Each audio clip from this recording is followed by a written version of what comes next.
Bonjour à tous, bienvenue sur Bana, émission de l'église de l'Arche de Paix, consacrée à l'édification de la famille. Une famille forte pour une église forte. Aujourd'hui, nous allons aborder le thème « La peur ».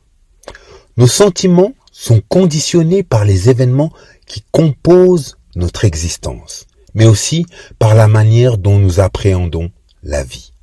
C'est ainsi que notre âme fluctue entre amour, angoisse, bonheur, chagrin, colère, compassion, crainte, dégoût, désespoir, effroi. La liste est longue. De plus, ces sentiments ne s'arrêtent pas à notre être intérieur, mais nous les véhiculons aussi à notre entourage proche, qui les subit de manière directe ou indirecte.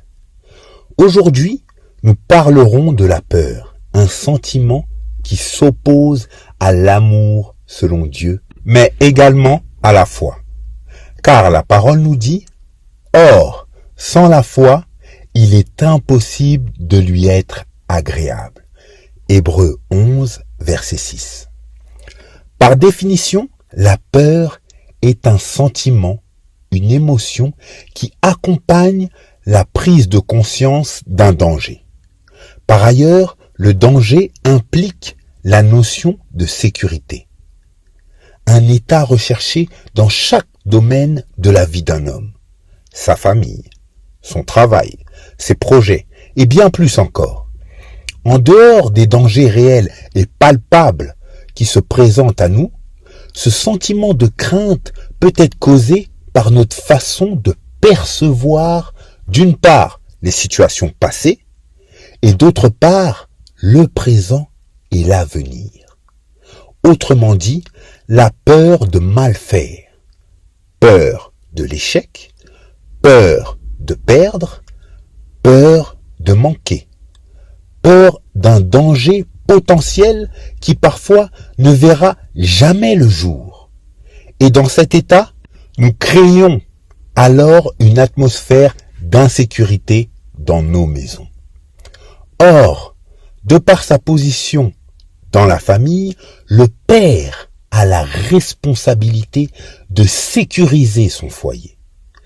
David a dit dans 2 Samuel 23, verset 5, « N'en est-il pas ainsi de ma maison devant Dieu, puisqu'il a fait avec moi une alliance éternelle, en tout point bien réglée et offrant pleine sécurité. Ne fera-t-il pas germer tout mon salut et tous mes désirs ?» Cependant, certaines personnes n'ont pas connu l'affection, l'attention, la sécurité au sein de leur cellule familiale. Comment pouvons-nous alors demander à quelqu'un de transmettre ce qu'il n'a jamais reçu?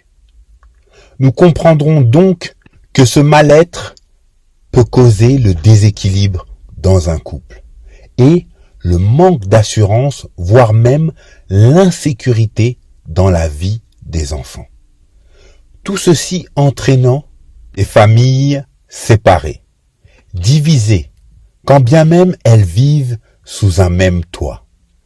Or, en tant que père, nous devons veiller à ne pas créer une atmosphère de danger dans nos foyers, car le danger est censé venir de l'extérieur et non de l'intérieur.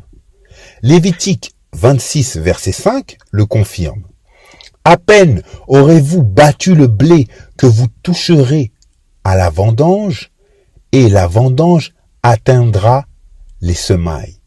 Vous mangerez votre pain à satiété et vous habiterez en sécurité dans votre pays. » Que faire lorsque nous ne savons pas créer un environnement serein? Il est écrit dans 1 Jean 4, verset 18, « La crainte n'est pas dans l'amour, mais l'amour parfait bannit la crainte. Car la crainte suppose un châtiment, et celui qui craint n'est pas parfait dans l'amour. » L'amour parfait est cet amour qui nous permet de porter, supporter, pardonner, Garder l'assurance quand tout va mal. Croire que Dieu va faire quand toutes les portes sont fermées. Se maîtriser quand tout concourt à ce que l'on s'irrite. Et une fois de plus, 1 Jean 4, verset 8 nous enseigne indirectement à développer notre intimité avec le Saint-Esprit. Car là où notre capacité à manifester l'amour s'arrête, lui peut prendre le relais.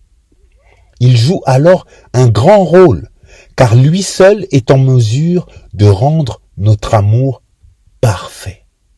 Romains 5, verset 5 l'atteste.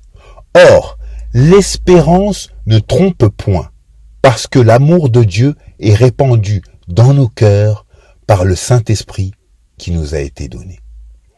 C'est ainsi que nous serons en mesure de donner, de parler, d'agir et même de corriger tout en manifestant cet amour parfait.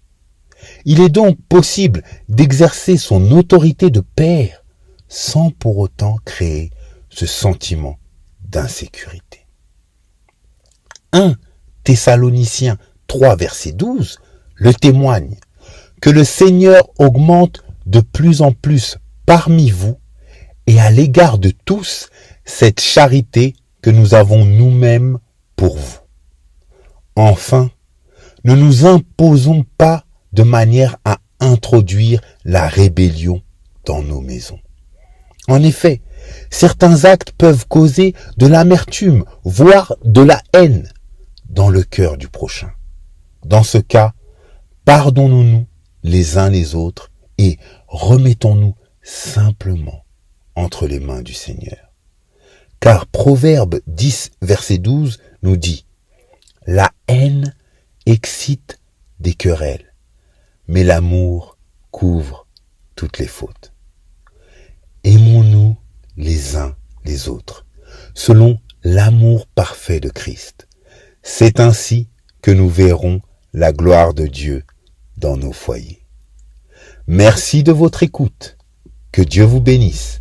Et à très bientôt pour un prochain numéro sur Bana.